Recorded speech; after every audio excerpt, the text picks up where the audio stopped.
하나님의 말씀은 로마서 1장 1절로 17절 말씀 봉독합니다. 로마서 1장 1절로 17절입니다.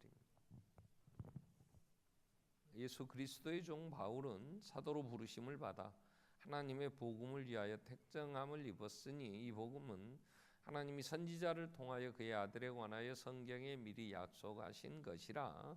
그의 아들에 관하여 말하면 육신으로는 다윗의 혈통에서 나셨고 성결의 영으로는 죽은 자들 가운데서 부활하사 능력으로 하나님의 아들로 선포되셨으니 곧 우리 주 예수 그리스도시니라. 그로 말미암아 우리가 은혜와 사도의 직분을 받아 그의 이름을 위하여 모든 이방인 중에서 믿어 순종하게 하나니 너희도 그들 중에서 예수 그리스도의 것으로 부르심을 받은 자니라. 로마에서 하나님의 사랑하심을 받고 성도로 부르심을 받은 모든 자에게 하나님 우리 아버지와 주 예수 그리스도로부터 은혜와 평강이 있기를 원하노라. 먼저 내가 예수 그리스도로 말미암아 너희 모든 사람에 관하여 내 하나님께 감사함은 너희 믿음이 온 세상에 전파됨이로다. 내가 그의 아들의 복음 안에서 내 심령으로 섬기는 하나님이 나의 증인이 되시거니와 항상 내 기도에 쉬지 않고 너희를 말하며 어떻게 하든지 이제 하나님의 뜻 안에서 너희에게로 나아갈 좋은 길 얻기를 구하노라. 내가 너희 보기를 간절히 원하는 것은 어떤 신령한 은사를 너희에게 나누어 주어 너희를 견고하게 하려 함이니 이는 곧 내가 너희 가운데서 너희와 나의 믿음으로 말미암아 피차 아니함을 얻으려 함이라. 형제들아 내가 여러 번 너희에게 가고자 한 것을 너희가 모르기를 원치 아니하노니 이는 너희 중에서도 다른 이방인 중에서와 같이 열매를 맺게 하려 함이로되 지금까지 길이 막혔도다. 헬라인이나 야만인이나 지혜 있는 자나 어린 자에게 다 내가 빚진 자라. 그러므로 나는 할 수 있는 대로 로마에 있는 너희에게도 복음 전하기를 원하노라. 내가 복음을 부끄러워하지 아니하노니 이 복음은 모든 믿는 자에게 구원을 주시는 하나님의 능력이 됨이라.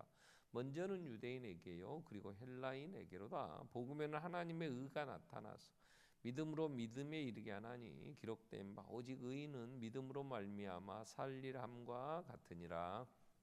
아멘. 우리 찬양대 찬양 읽겠습니다.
오직 예수뿐일세. 아멘. 감사합니다. 우리 로마서 9월 한 달 묵상하게 됩니다.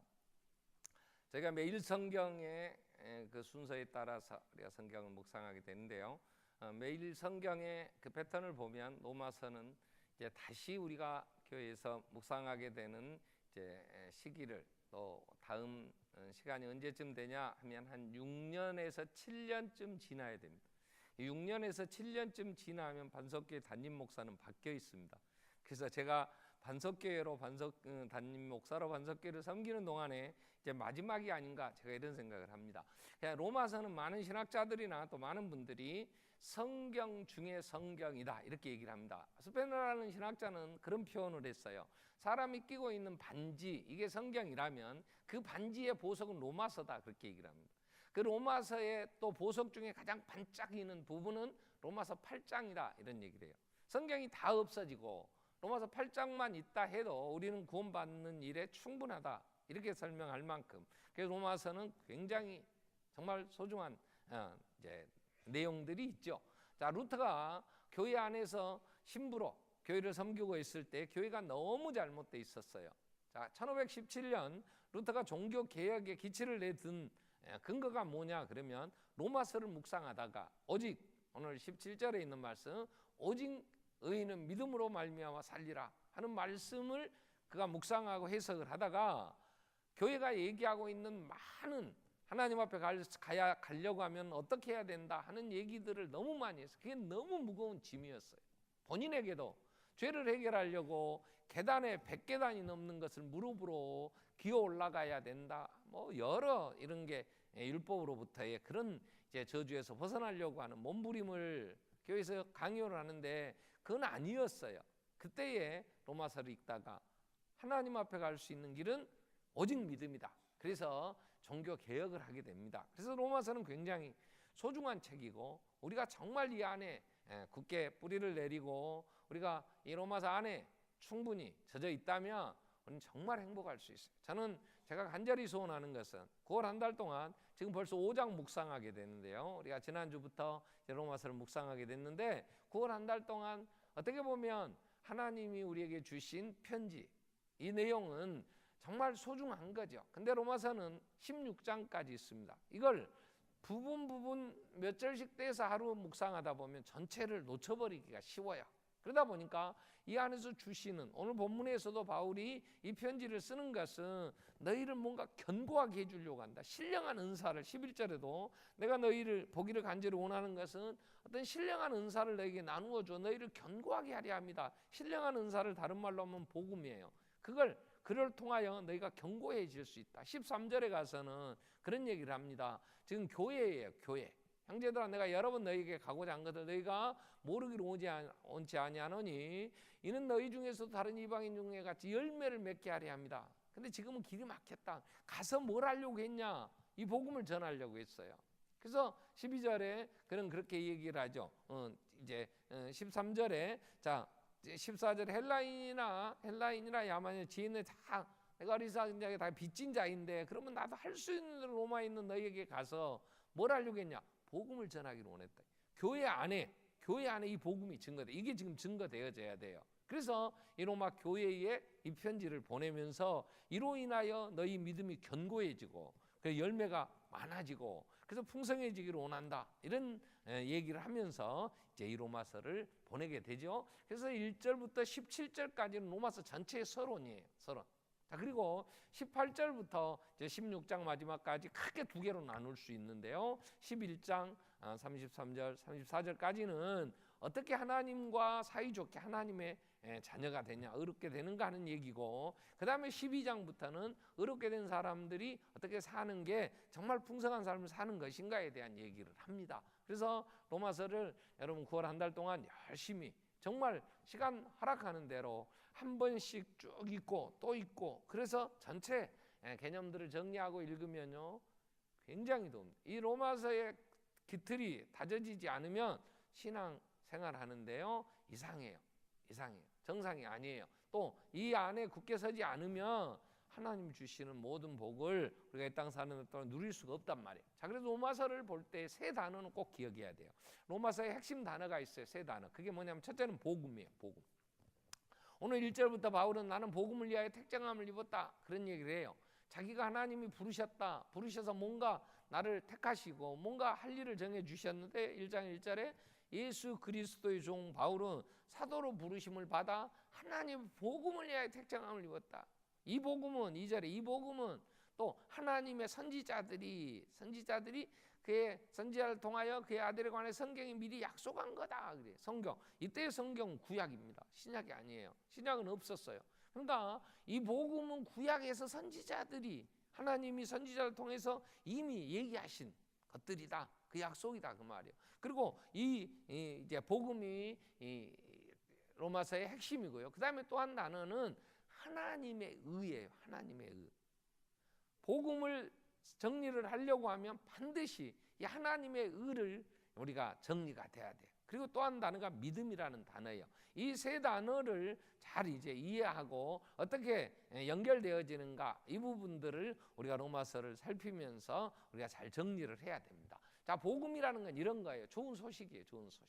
그럼 뭐가 좋은 소식이냐 그럴 때 우리의 모든 문제는 하나님과 관계가 깨져버려서 생기는 거예요. 우리가 지금 수요일마다 이제 하나님의 나라를 우리가 살피게 돼요. 이번 수요일에 정말 하나님의 나라에서 이제 하나님 나라가 무너지고 이 죄와 사망의 법 아래 신음하는 인간, 세상 나라가 이제 쫓겨나는, 에덴 동산을 쫓겨나는 인간의 모습을 창세기 3장에서 보게 돼요. 우리는 창세기 3장에서 하나님의 명령을 거역하고 인간이 자기 나라를 세우겠다고, 자기 왕국을 세우겠다고 하나님을 거역함으로 일어나는 이후의 모든 문제, 지금 우리에게 일어나죠. 이게 크게는 무지하니까 인간이 정말 생명이 아닌 것을 찾아가고 알지 못하니까 방황하고, 그로 인하여 정말 두려움에 떨고, 두려우니까 뭔가를 해결하기 위하여 인간이 힘을 가지려고 하는데, 그 안에 발생되는 인간의 관계, 이 세상의 모든 역사는요, 한마디로 얘기하면 아비규환이에요. 여러분, 우리는 지금 살고 있는 이 세상에 뭐 새로운 소식들, 새로운 뉴스라는 새로운 소식들을 보세요. 여기저기서 그냥 얼마나 많은 갈등들이 있는지 몰라요. 지금 세계적인 뉴스의 핵심은 뭐냐? 중국과 미국의 무역 전쟁이에요. 무역 전쟁. 그죠? 그로 인하여 발생되는, 우리나라 같은 경우 미국에서 2020년에 WTO라는 다자간 무역하는 국제 기구가 있어요. 스위스에 본부가 있는데 거기에 중국이 가입을 합니다. 그때 미국의 대통령이 빌 클린턴이요. 빌 클린턴. 그 빌 클린턴이 뭐라 했냐면, 이제 중국이 우리 같이 전 세계에 이제 일원이 됐다. 그러나 미국은 중국이 미국을 이길 수 없다. 언제나 미국은 이제 경제 패권, 그래서 자기들이 잡고 간다 이랬어요. 근데 지금 시진핑이 주석이 된 다음에 발표한 게 있어요. 중국몽, 중국의 꿈, 2025년 우리는 경제 패권을 우리가 잡는다, 이렇게 된 거예요. 그러니까 미국이 열받았어요. 그게 현실화돼요. 지금 현실화돼요. 그러니까 지금 전쟁이 일어나는 거예요. 무역전쟁. 그래서 관세, 이게 뭐 상상을 초월하는 뭐 몇백 조의 막 관세를 물린다 뭐 하니까 각 분야에서, 그러니까 고래 싸움에 새우 등 터진다는 식으로, 그러다 보니까 우리같이 적은 나라 중국과 미국에 최고 많이 의존하면서 지금 살아가는 이 무역 체계가 그러잖아요. 그런데 두 나라가 관세 높이니까 우리는 제발 빼주세요, 사정해갖고 뭐 했다고 막 지금 나오는데요. 거기서 발생되는 많은 일로 인하여 각 나라들이 신음해요. 지금 우리나라 자영업 완전히 손 들었대잖아요. 조그만 구멍가게들, 옛날에 구멍가게라는 요즘 편의점들까지도 안 돼서 문재인 대통령 인기가 50% 이하로 지금 떨어졌대잖아요. 왜? 자영업자들 지지했던 층에서 이탈하는 거예요. 살기가 어렵다는 거예요. 분명 무역 흑자가 되고 경제 지표로는 더 나아지는데 왜 살기가 더 어렵냐? 피부로 느끼는 게 어렵냐? 이게 안 나눠진다. 그래서 소득 분배하자 좀 이런다는데 이게 잘 안 되는 이 난리. 이것만 있어요. 태풍이 몰고 올라오다가 매미라고 25 매미라고 했나 어쨌나 매미가 일본을 난리 쳤어요. 근데 또 막 지진도 일어나요. 야, 이게 자연재해. 우리나라 태풍이 19호 태풍 올라가면서 효자 태풍이다 그랬어요. 근데 뭔 비가 또 그렇게 와서 상도 유치원이 무너져 없대요. 아유, 그거 어찌해야 돼. 전국 곳곳에 땅 파서 지금 하는데 막 여기저기 막 비가 쏟아지니까. 근데 앞으로는 안 일어날 것 같아요? 그러지 않아요. 생각지도 못한 일들이 이제 벌어지면서 여러 가지. 자, 이 모든 문제, 인간의 갈등은요, 사람들은 클수록 극단적인 개인주의라요. 다른 사람이 어떻게 되든지 난 상관없어요. 우리라, 이웃이라 이런 게 없잖아요. 이제는 아파트 문 닫으니까 거기서 죽어서 60일, 90일씩 막 시체가 손도 못 보고 썩어져 가고 냄새나서 가보니까 그랬다고 이웃이 누가 있어요. 그러다 보니 외롭고 불안하고 누가 누구를 해야 할지 모르고, 그러니 이 세상 살기가 우리만 그러냔 말이에요.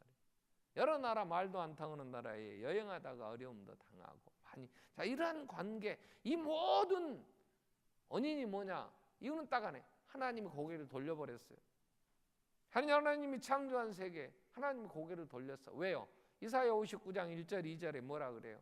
하나님의 손이 짧아 구원치 못함도 아니고 귀가 둔하여 듣지 못함도 아니다. 하나님 뭐라 그래요? 너와 나 사이, 이사야 59장 1절 2절에 보면 너와 나 사이에 죄가 큰 사이를 내었다, 갈라놓았다. 그러니까 하나님이 고개를 돌려버리셨어요. 하나님의 얼굴을 우리에게 향하사 은혜를 베푸셔야 되잖아요. 하나님이 그 얼굴을 우리에게 향하여 드사 평강을 주셔야 되잖아요. 근데 죄가 하나님의 얼굴이, 하나님의 은혜와 평강이 단절시키는, 그래서 인간의 스스로 우리가 우리 힘으로 살아야 되니까 얼마나 궁핍해요. 내가 얼마나 내 힘으로 살려니까 얼마나 세상은 불안정하고, 그러니 미래의 불확실성의 두려움, 앞으로 무슨 일이 벌어질지 모르니까 불안하니까 어떻게든지 대비책을 세워보겠다고 보험도 들고 하여튼 재산도 모아보고 힘도 키워보고 별것 다 하지만 더 큰 어려움이 올 것 같은 불안함은, 그래서 두려움에서 죽기를 두려워 일생에 매여 종로를 타는 자들을 예수님이 놓아주러 오셨다고 히브리서 2장 14절 15절 얘기하듯이. 그러니 복음은 뭐냐? 하나님과 사이가 좋아진다네. 하나님께 갈 수 있는 길이 있다네. 이게 복음이야. 근데 하나님 앞에 갈 수 있고 하나님과의 막힌 모든 죄가 해결되는 길은 딱 한 길, 예수밖에 없어. 아멘. 그래서 이 아들에 관한 얘기, 그래서 3절 4절은 복음의 내용이 뭐냐? 그 아들이 혈통으로는 다윗의 혈통에서 나셨고, 오늘 본문 선결의 영으로는 부활하셔서 하나님의 아들로 선포하셨다. 죽은 자 가운데 부활하사 능력으로 하나님의 아들로 선포되셨으니 곧 우리 주 예수 그리스도시니라. 그래서 바울은 이 예수의 죽으심과 부활, 하나님 앞에 갈 수 있는 이 길을 천하 만민에게 전해야 될 빚진 자의 심정이었어요. 그래서 14절에 바울이 뭐라고 얘기합니까? 나는 헬라인이나 야만인이나 지혜 있는 자나 어리석은 자나 내가 다 빚진 자다. 왜? 예수 밖에는 하나님 앞에 갈 수 있는 길이 없는데, 예수를 모르는 그들에게, 그리고 불안에 떠는 그들에게, 모든 사람에게 가서 내가 만난 예수, 내가 알게 된 이 천국 가는 길, 이 구원의 길, 이걸 전해야 된다. 이 일을 위하여 자기는 택정함을 입었다는 하나님이 정하셨다. 그래서 사도행전 2장 20장 23절 24절에는 환난 결박 그 앞길이 있다. 그러나 자기는, 나는 24절에 바울은 그렇게 얘기를 해요. 내가 달려갈 길 주 예수께 받은 사명 곧 은혜의 복음 증가하는 일을 마치기까지는 나는 내 생명도 조금도 귀한 것을 여기지 않노라. 나는 죽어도 이 복음 전하기 위하여 나는 산다. 삶의 목적이. 왜? 오늘 로마서 1장 1절로 보면 하나님이 사도로 나를 뭔가 이 사명을 주어서 보내려고 부르셨는데, 택하시고 정하셨는데, 그게 이 복음, 예수가 그리스도라는 사실을 전하려고 한다, 그 말이에요. 왜요? 인간의 모든 문제는 누구에게든지 남녀노소를 불문하고 동서고금을 막론하고 언제나 어디서나 누구에게든지 예수는 구원자였어요. 인간의 문제를 해결할 수 있는 분은 예수였어요. 믿으시면 아멘. 믿어지면 아멘. 믿으세요. 자, 근데 이 믿음이라는 게 우리가 복음, 이게 예수, 그분이 하나님 앞에 갈 수 있는 길이라는 이 소식이 뭐 여러 사람이 얘기해요. 이리 오라고. 어떤 뭐 여자 목사는 피지에 가면 거기에 천국을 이룬다고 전부 데리고 가서 피지에다가 땅 사고 농사 짓고 아주 얼마나 고생했는지 나온 사람들이 난리. 피지는 안 덥답대요. 거기는 비 안 온답대요. 뭐 별로 뭐 여기 오라 이리 오라 별소리를 다 해요.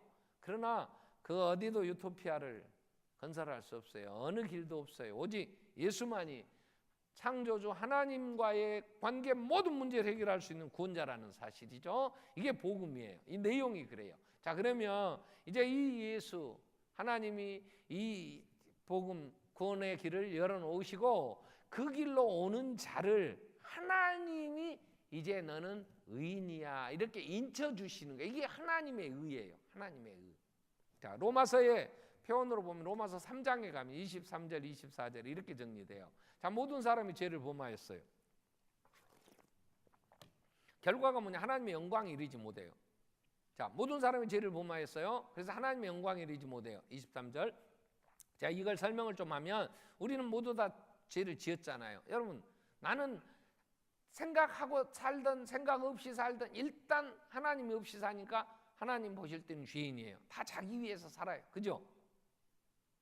그죠? 우리는 살아도 나를 위해 살고 죽어도 나를 위해 죽고 사나 죽으나 내가 왕이지. 아멘. 아니라고 그러지만 인간은 그래요. 다 자기 중심이에요. 그래서 우리 집에 강아지 죽는 게 옆집 애아들 죽는 것보다 더 슬퍼. 더 슬픈 거예요. 그러니까 다 자기 중심이니까. 그래서 하나님과의 관계가 깨졌어요. 그래서 하나님의 그 좋은 것을 체험할 수 없어요. 그걸 누릴 수 없어요. 이걸 다른 말로 성경의 표현으로 보면 천국 갈 수가 없어요. 하나님과 사이가 깨져버렸으니까 영광에 이르지 못했어요. 그래서 24절에 하나님 이렇게 하나 일을 하세요. 그리스도 예수 안에 있는 속량으로 말미암아 하나님이 은혜로 값없이 의롭다 하심을 얻은 자 되도록. 모두가 죄인이니까 하나님이 자기 아들 예수를 죽였어. 그래서 저주를 받았어. 그리고 부활하셨어. 그게 죄인들의 죄값을 대신 지불한 속량이 됐어. 그래서 예수 안에서는 값없이 우리가 하나님이 의롭다, 예수를 믿는 자를 의인이다 이렇게 칭해 주시는 거예요. 그게 칭의라는 거야. 이게 로마서에서 의인이다 그럴 때는 내가 윤리적으로 도덕적으로 나도 내 양심에 하늘을 보면서 한 점 부끄러움 얻기를 바랬다고 하는 그런 19절 같은 소리 하지 말고 우리는 내 양심에 나는 정말 잘못하고 나는 의인이야 그럴 사람은 아무도 없어요. 그렇게 살 능력이 없어요. 그러니까 하나님 보실 때는 다 죄인이에요. 자, 그런데 하나님이 의인이다 이렇게 인치려고 하면 예수의 피를 힘입어 예수의 이름을 부르고 하나님께 오면 하나님이 그 예수의 피로 우리를 딱 감싸요. 딱 우리를 간과시킨다 그래. 죄를 간과시키고 도말시켜서 도배해서 예수의 피로. 그래서 예수 안에서 너는 이제 모든 네가 치루어야 될 네 죄감, 너의 모든 허물을 예수가 다 치루었어. 그래서 예수 안에서 우리를 의롭다 하시는 거예요. 이걸 전가된 의라 그래요. 내게서 난 의가 아니고 하나님이 정해놓은 길을 걷는 자에게 하나님이 값없이 주시는. 그래서 에베소서 2장 8절 9절은 이 표현을 이렇게 정리합니다. 화물과 죄로 죽어 있었는데 너희는 그의 은혜에 의하여 믿음으로 말미암아 구원을 받았으니 이건 너희에게서 난 것이 아니라 하나님의 선물이라. 9절에 행위에서 난 것이 누구든지 자랑하지 못하게 하려 합니다. 하나님의 은혜로 말미암아 하나님 우리에게 믿음을 주세요. 그래서 믿음을 수단으로 하나님은 우리가 예수를 내가 죄인인 걸 믿고 인정하고 예수 앞에 무릎을 꿇었어요. 그래서 예수를 영접했어요. 그랬더니 하나님이 우리를 하나님의 자녀라, 하나님 의롭다 이렇게 인정해 주시는 거예요. 그게 요한복음 1장 11절에 예수님이 가장 잘 이 땅에 오셔서 요한이 예수님을 증거할 때 요한복음 1장 11절에 자기 땅에 오셨어요. 예수님이. 근데 사람들이 영접을 안 해요. 그래서 요한복음 1장 12절에 영접하는 자 곧 그 이름을 믿는 자. 이름이 뭐예요? 예수님이 행하신 십자가에 내 죄 때문에 죽으시고 나를 하나님 앞에 세우시려고 부활하신 예수, 나의 구주로 영접하는 자. 그 이름을 믿는 자, 영접하는 자, 그를 하나님 자녀가 되는 권세를 주셨다. 하나님 자녀. 이게 하나님이 의롭다, 인치신, 너는 내 자녀야, 이렇게 해주신 거예요. 그게 하나님의 의라. 로마서에서 1장부터 18절부터 이제 여러분 1장 18절부터 11장 마지막 34절까지 계속해서 얘기하는 게 이 하나님의 의에 대한 얘기예요. 하나님의 의에 대한 얘기. 그래서 이 개념을 정리를 잘하고 로마서를 읽으셔야 돼요. 그래서 하나님이 의롭다, 이건 칭해 주시는 거지 내가 의인이 되어서 내가 획득하는 게 아니에요. 내가 그걸 이룰 수 있는 게 아니에요. 인간은 절대로 이룰 수가 없어요. 그래서 오직 은혜로, 표현을 그렇게 써요. 오직 은혜로. 왜? 자랑하지 못하게 하려고. 그래서 우리가 할 수 있는 것은 그대로 그걸 받아들이는 거예요. 믿는 믿음이 필요해요. 믿음. 그래서 오늘 17절에 본문 17절에 오직 복음에는 하나님의 의가 나타나서 하나님의 앞에 갈 수 있는, 하나님과 이제 관계가 다 개선되고 하나님 사랑받는 자가 되는 이 의가 나타나, 이 길이 나타났단 말이야. 그럼 여기에 이르는 건 믿음으로, 믿음에 이르게 하나니 기록된 오직 의인은 믿음으로 말미암아 살리라. 아멘. 내 믿음으로 사는 거야. 뭘 믿어? 내용이 뭐냐? 내가 죄인인 걸 믿어. 내가 하나님의 저주 아래 있었어. 하나님 앞에는 설 수 없었어. 근데 예수 안에서 내가 하나님 자녀 됐어. 하나님 앞에 내가 서게 됐어. 하나님의 사랑받는 자가 됐어. 이 믿음으로 살면 16절은 이렇게 정리를 합니다. 16절에 내가 복음을 부끄러워하지 않는다. 바울은 그래서 자기는 예수가 부끄럽지 않았어요. 이때는 로마 시대에는, 로마는 힘을 숭배하는 이 나라였어요. 그래서 힘없는 자는 죽어 마땅해. 힘이 없어 죽는 것은 당연한 거야. 그래서 로마 시절에 나온 게 검투사들이었어요. 이 전 세계에 나가서 잡아다가 힘 있는 자들 잡아다 놓고 노예예요. 끌려오면 전쟁에 포로로 잡히면 노예들이죠. 노예들이 칼 한 자루씩을 줘요. 자, 죽이면 자유인이다, 이렇게 된 거예요. 힘이 있으면 자유를 누리고 살 수 있어. 너는 살 자격이 있는 거야. 그러니까 검투사들이 목숨을 걸고 죽여. 약해서 죽으면 그건 당연히 죽어야 돼. 그건 팽개쳐. 그렇기 때문에 지배를 받고 군인들이 가서, 로마 군대가 가서 점령하면 가차없이 베버리는 거야. 그건 힘없는 것들은 죽어 마땅한 거야. 자기들은 승리해. 그러니까 힘을 숭배했어. 근데 예수가 비참하게, 그것도 혐오스럽게, 로마인들은 아무리 죄를 지어도 그렇게 죽이는 법이 없어. 왜? 너무 혐오스러우니까. 그게 십자가, 나무에 달려 죽이는 거예요. 십자가에. 그렇게 예수가 죽었어. 그러니 누가 그 시대에 예수를 의인이라면 누가 힘 있다고 하게? 저런 병신, 저건 죽어 마땅해, 이런 거야. 근데 바울이 그 로마 시대에 나는 예수가 십자가에 죽은 거 부끄럽지 않다. 그리고 살아났어. 근데 얘기하는데 누가 믿어? 저 미친놈들, 저것들 어디다 시체 감추고 저것들이 죽었다 살아났다고 거짓말한다고. 그 부활했다는 사람들 다 잡아 죽였어. 막 불로 태워 죽였어. 태워 죽이는데 그냥 죽이는 게 아니고 짐승들 이제 잡아먹히듯이 사자들을 바짝 굶겨서 예수 부활했다고 하는 자들을 집어넣어놓고 사자들 막 찢어 막 먹을 때 구경하고 막 환호성을 질렀다고. 야간에 경기할 때 횃불을 켜야 되는데 횃불을 켤 때 예수 부활했다는 자들 잡아다 놓고 불 질러가고 그 불빛에서 자기들이 광란의 밤을 보내는 거야. 힘없고 약한 자들은 이게 죽여 마땅한다고. 그때의 바울은 예수 십자가의 죽으심과 부활, 나는 부끄럽지 않다. 이 복음, 예수의 그 죽으심과 부활은 모든 믿는 자에게 구원을 주신 하나님의 능력이 됩니다. 하나님의 능력. 오늘 우리가 살피려고 하는 제목이 뭐예요? 복음의 능력이에요. 복음의 능력. 자, 예수의 죽으심과 부활이 그러면 어떤 능력이 있느냐? 능력. 자, 하나님의 나라는 말에 있지 않아요. 하나님의 나라는 능력이 쓴다. 고린도서 4장 20절에 그랬어요. 여러분, 믿는다는 믿음이라는 건요, 형태가 없어요. 그럼 믿음이라는 거 어떻게 나타나냐? 내게 능력으로 나타나야 돼요. 그래야 믿음이 있다 그래. 믿음은 행함으로 드러나는 거예요. 나 믿는다 그러는데, 너는 믿는다 그러는데 행함이 없으면 죽은 믿음이다.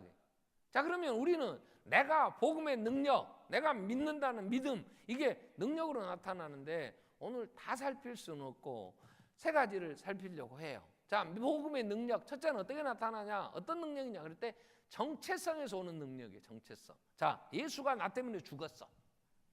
예수가 나 때문에 하나님 앞에 내 죄값을 다 지불하고 죽었고 하나님 앞에 나를 온전하게 세우시려고 부활하셨어. 그래서 어제 아침에 묵상한 4장 25절에 보면, 로마 4장 25절에 보면 이렇게 정리가 돼요. 예수, 그분은요, 우리의 범죄함 때문에 내어줌이 되셨어요.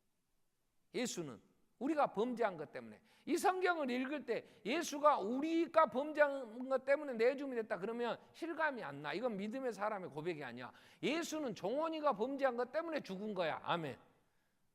여러분 아멘 하면 안 돼. 내가 읽을 때는, 내가 묵상할 때는 난 이렇게 읽는다니까. 예수님 종원이가 범죄한 것 때문에 십자가에서 저주를 받고 내가 받아야 될 저주를 다 받고 죽으신 거야. 나를, 종원이를 하나님 앞에 아들로 세우시려고 부활하신 거예요. 아멘. 나는 아멘해. 그래서 아멘. 나는 예수님 나 때문에 십자가에 죽으시고 나를 살리시려고 부활하셔서 하나님 앞에 나를 온전하게 세우고, 의롭다는 건 하나님과의 관계에서 부족함이 없도록 모든 자격을 주시는 분, 예수. 그래서 내가 누구냐 그럴 때 베드로는 이렇게 정리를 해요. 내가 누구냐 그럴 때 베드로전서 2장 9절에 보면 베드로는 정리 이렇게 합니다. 그러나 너희는 택하신 족속이요. 이게 교회 성도. 자, 정원아, 너는 하나님이 택한 족속 아니냐? 택했다는 것은요, 하나님의 구원의 제일 첫 순서입니다. 하나님이 많은 사람 가운데 하나님이 누구를 내가 복을 주어서 내 의롭다는 내 자녀가 되게 할까 하나님이 택해요. 택하신 족속이요 왕 같은 제사장들이요 거룩한 나라 그의 소유된 백성이니. 그래서 이 세 단어, 네 단어. 자, 택하신 족속, 왕 같은 제사장, 거룩한 나라 그의 소유된 백성. 자, 베드로는 이렇게 교회 성도들의 정체성을 정리를 해줘요. 자, 택했다고 하는 건요, 바울은 이 사실이 너무 감사했어요. 그래서 그가 찬송할 수 있는 근거가 뭐냐? 에베소서 1장 3절에 그렇게 얘기해요. 야, 우리 찬송하자. 뭘 찬송하냐? 그러면 창세 전에, 에베소서 1장 3절에 창세 전에 하나님이 하늘에 신령한 모든 복을 주시려고 그리스도 안에서 우리를 택하시다. 찬송하리로도 하나님 곧 우리 주 예수 그리스도의 아버지께서 그리스도 안에서 하늘에 속한 모든 신령한 복을 우리에게 주시되, 그 신령한 복을 주는데 어떻게 주셨냐? 4절에 보면 곧 창세전에 그리스도는 우리를 택하사. 많은 사람이 있지만 다 예수 믿지는 않아요. 혈통이나 육정이나 사람의 뜻으로 난 게 아니고 하나님께 난 자 그랬잖아요. 세상에 많은 사람이 있어요. 어떻게 보면 우리보다 훨씬 똑똑해요. 훨씬 우리보다 영리해요. 훨씬 힘도 있어요.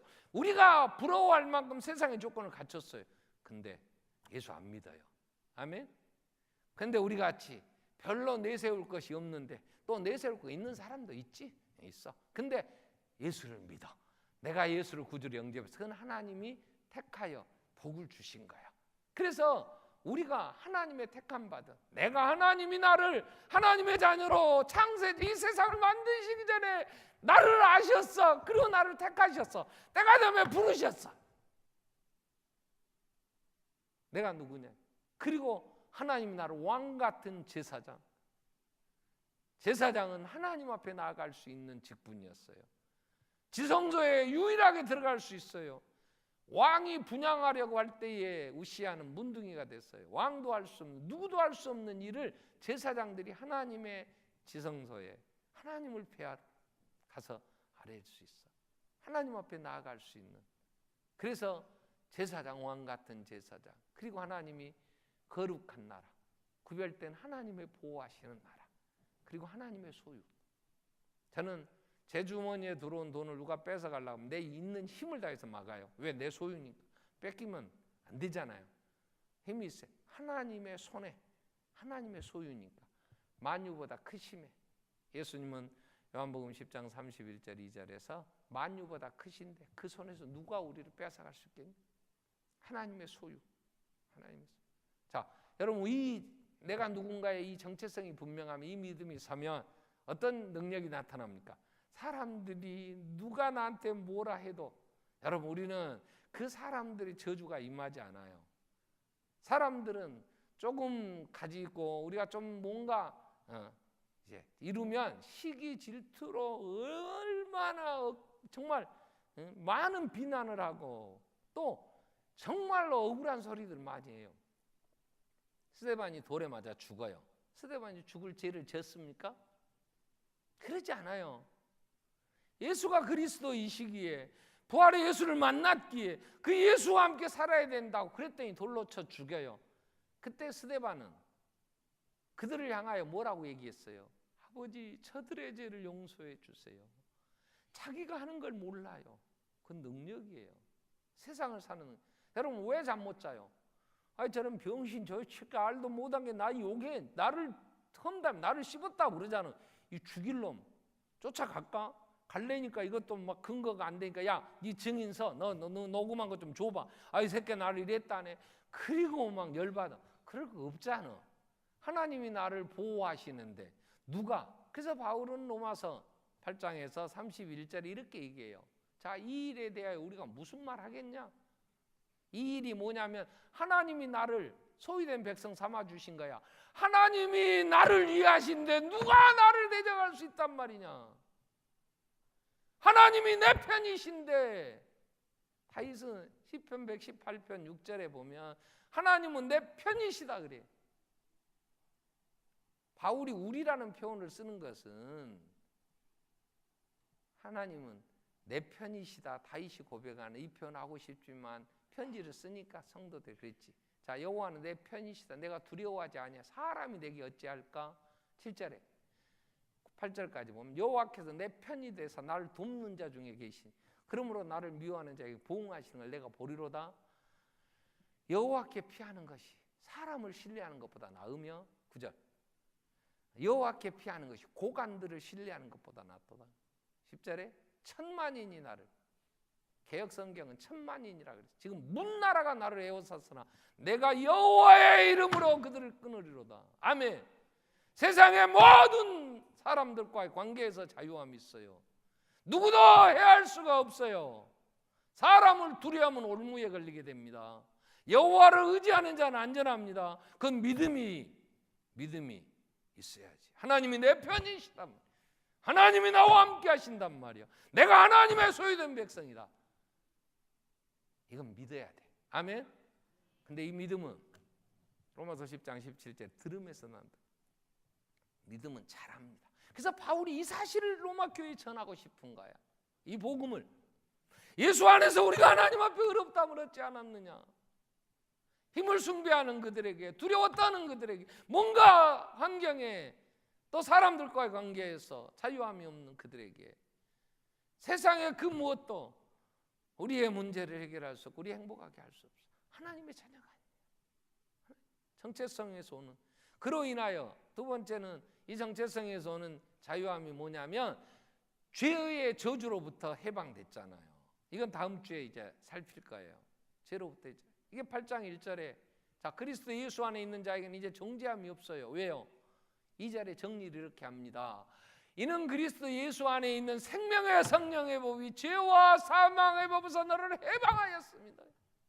여러분, 해방이라는 단어는요, 자유, 우리는 광복 8.15 광복절을 그 모든 속박에서 해방됐다고 가장 이민족의 중요한 절기로 지켜요. 죄와 사망의 법에서 그 모든 저주로부터 자유함을 얻었어요.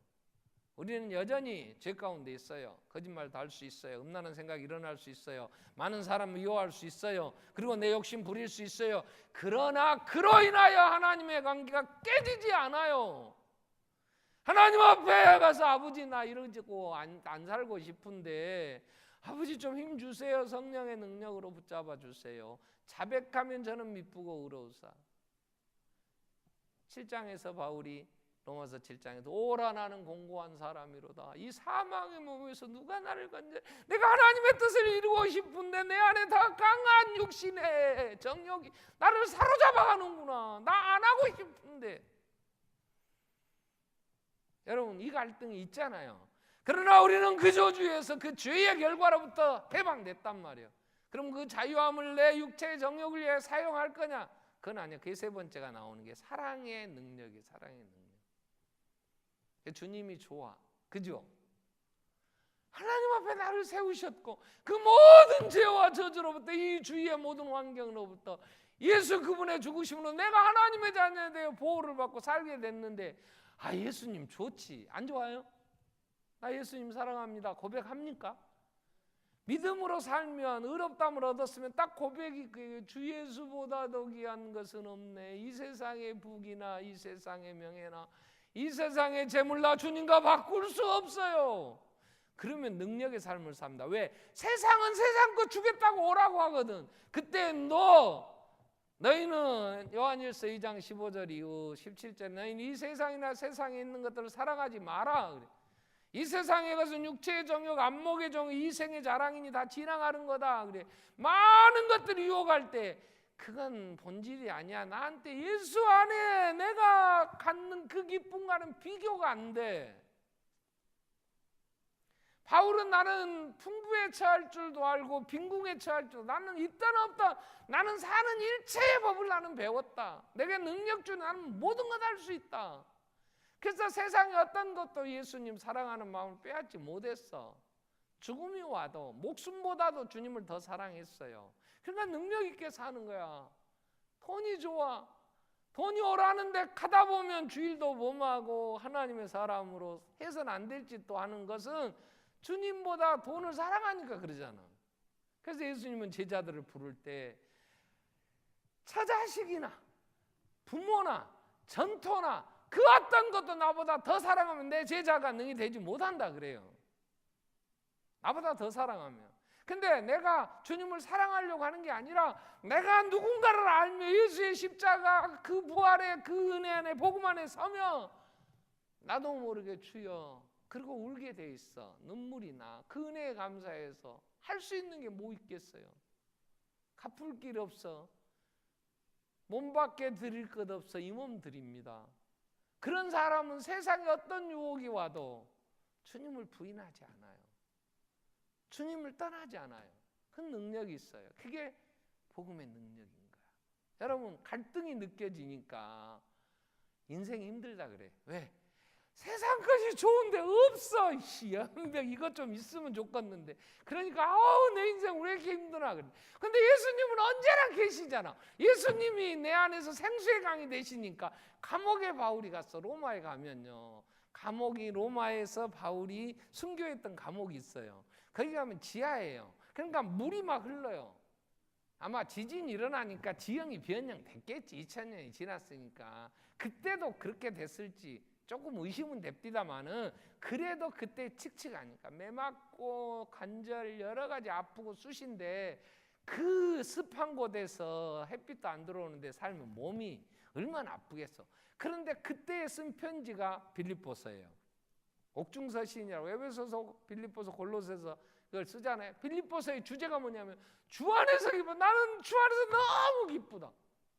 그러니까 그렇게 열악한 환경, 그렇게 힘든 곳에서도 주 안에 기뻐. 왜? 예수님 말씀대로 그 안에서 생수력이 흘러나니까. 그게 능력이지. 이 환경이 어렵다고 나 왜 이렇게 고생해야 돼? 왜 언제 끝날 거야?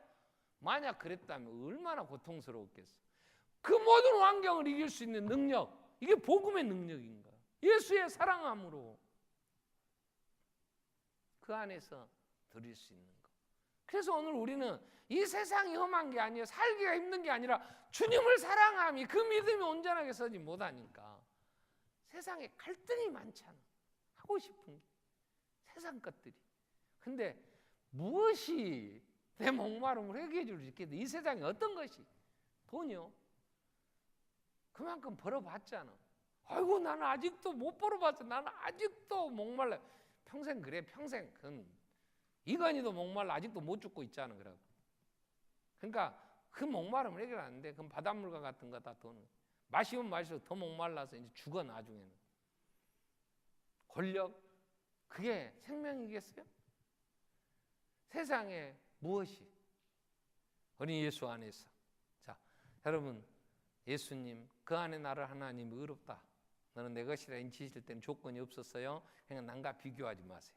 내가 부족해도. 그래서 고린도전서 1장 28절에 하나님 우리를 부르심을 보자. 26절부터 보면 우리에게는 내세울 만한 게 없지 않느냐. 문벌도 없다. 그럼 학벌도 뭐 좋지 않잖아. 또 좋은 분 혹시 용서하세요. 성경에 그랬어. 육체를 따라 지혜로운 자가 많잖아. 능한 자가 많잖아. 문벌 좋은 자도 많잖아. 뭐 필요한 은사 막 누구보다도 잘하는 무슨 기술 타고난 은사 이런 거 없어요. 27절에 보면 또 뭐라 그래요? 그러나 하나님께서 세상에 미련한 것들 택하사 지혜 있는 자들을 부끄럽게 하려 하시고 세상에 약한 것들을 택하사 강한 것들을 부끄럽게 하려 하시며 세상에 천한 것, 멸시받는 거, 없는 것들을 택하사 있는 것들을 폐하려 하시나니 이는 아무 육체라도 뭐하게 자랑하지 못하게. 그러면 다시 이 말을 좀 바꾸면 어떤 사람도 비교하여 열등감 갖지 않게 하시려고. 아멘.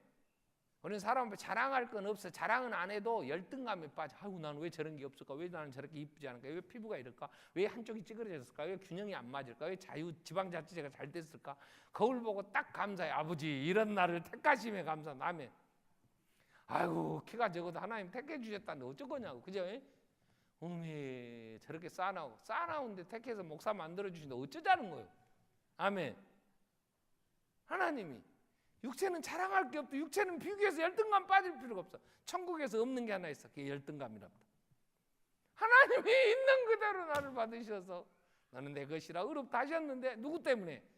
예수님. 그래서 30절에 이렇게 나와요. 예수는 너희는 하나님으로부터 그리스도 예수 안에 있고 예수는 하나님으로부터 나와서 우리의 지혜, 의로움, 거룩함, 구속함이 되셨어. 31절에 그래서 아무 육체라도 자랑하지 못하고 오직 자랑하는 자는 주 안에서 예수만 자랑하는 거. 아멘. 예수 안에서 나를 내가 부족한데 예수님이 내 의가 되셔서 내가 하나님 자녀 됐다니까. 나는 미련한데 어제 기도했더니 주님이 나에게 지지해 주셔서 내가 이렇게 행했네. 주님의 지혜니까 나는 미련해도 기도하면 되잖아. 기도하겠습니다. 믿음으로, 오직 의인은 믿음으로 삽니다. 내가 하나님의 자녀 되었음에, 자 예수 나의 구주가 되심을 우리는 믿고, 내가 정말 이제는 하나님의 택한 족속, 거룩한 왕 같은 제사장, 거룩한 나라, 하나님의 소유된 백성인 사실을 믿으며 세상 사람들로부터 자유함을 얻고 세상의 모든 환난 또 그 모든 저주로부터 참된 자유함과, 그리고 우리는 주님 더욱 사랑할 수 있는 믿음으로 사는 의인이 되게 해주십시오. 승리할 수